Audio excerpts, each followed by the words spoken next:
When Otto von Bismarck became a deputy in the Prussian parliament in 1847, he was 32 years old and without an ally or friend.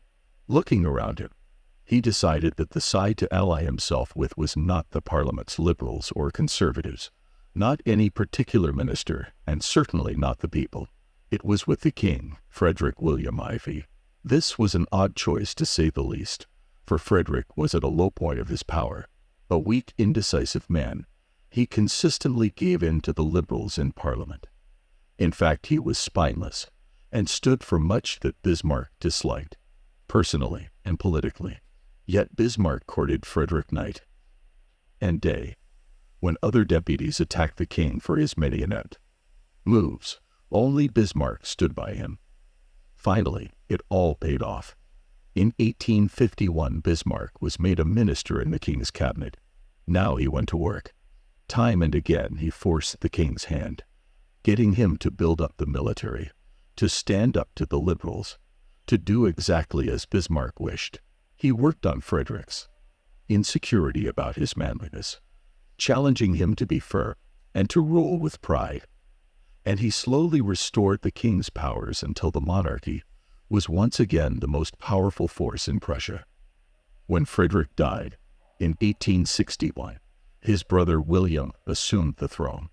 William disliked Bismarck intensely and had no intention of keeping him around, but he also inherited the same situation his brother had: enemies galore who wanted to nibble this power away. He actually considered abdicating, feeling he lacked the strength to deal with this dangerous and precarious position. But Bismarck insinuated himself. Once again, he stood by the new king, gave him strength, and urged him into firm and decisive action. The king grew dependent on Bismarck's strong-arm tactics to keep his enemies at bay, and despite his antipathy toward the man, he soon made him his prime minister. The two quarreled, often over policy. Bismarck was much more conservative, but the king understood his own dependency. Whenever the prime minister threatened to resign, the king gave in to him, time after time. It was in fact Bismarck who set state policy.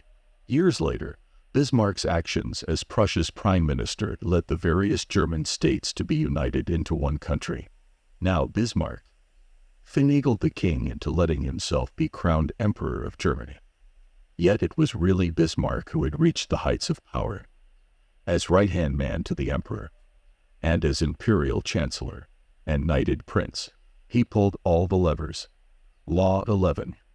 Learn to keep people dependent on you. To maintain your independence, you must always be needed and wanted.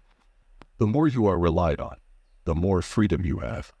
Make people depend on you for their happiness and prosperity, and you have nothing to fear. Never teach them enough so that they can do without you.